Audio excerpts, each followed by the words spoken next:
When you think of a big city like New York or Chicago, you probably don't think of a ginormous entity that's there trying to psychologically manipulate you. However, I'm sorry to tell you, but this is exactly what happened in Chicago, but they did this manipulation for good, and you're about to see why. If you don't know me, I'm Bennett, I'm a Cornell student, and I like to look at crazy ways people use psychology to make more money, and this is a pretty crazy example. So Chicago was known for one road that had a ton of accidents. It's called Lakeshore Drive, and you can see it pictured here. And they tried a bunch of different things to fix this, but none of them seemed to work. They put up more speed limit signs, but people still just kept going above the speed limit. They tried to put police officers and speed cams there to enforce it better, but people still kept speeding regardless. And this was causing a lot of crashes, which led to big traffic jams every time a crash happened, or even significant amounts of death at Lakeshore Drive. And if you think about it from the perspective of the city, that actually is a huge economic cost. All of the injuries, cars, and traffic jams that happen are a cost to the entire city, one which they were desperately trying to fix. And so they tried all these logical solutions by adding in more enforcement and stuff like that, but it didn't really seem to work. So then they tried a psychological solution, and this manipulated everyone into actually going a safe speed. So to see this manipulation in action, let's see what Lakeshore Drive actually looks like now. If we zoom in, you'll see these white lines on Lakeshore Drive, and if you notice, as it gets closer and closer to the main curve where most of the crashes would happen,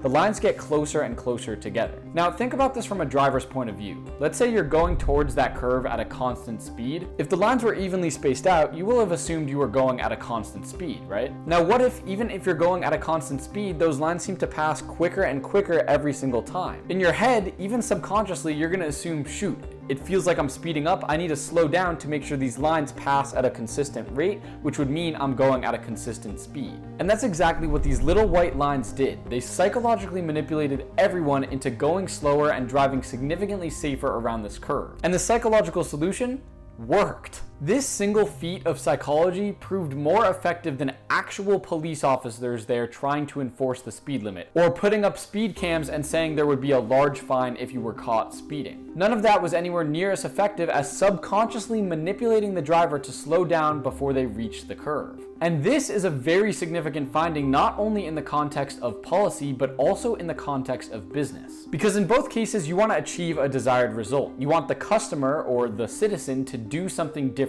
and change their behavior. And often we go to these logical, physical, or tangible ways to consciously try to get the person to change their actions, when in reality, a lot of the times it can be equally as effective, but significantly cheaper to do it the psychological way. Actual speed cam and enforcements probably cost hundreds of thousands of dollars, but drawing a couple of white lines on the road probably only costed a couple thousand. And when we approach business or making money, we can apply the same exact framework. Instead of trying to solve the problem physically or tangibly, which might be really expensive, we can achieve that exact same outcome for cheaper by just changing the psychology around it, changing the story we tell about the product or the context surrounding it. Now, just to be clear, these aren't my own ideas. This is largely taken from author Rory Sutherland, who wrote the book Alchemy, which is an awesome book and you should check out. But a good example of this same exact idea in business would be with elevators. So imagine you have a building and the elevators are taking way too long and people are complaining about it. What should you do? Well, the logical businessman who goes about solving this will probably come up with something like this. He'll say,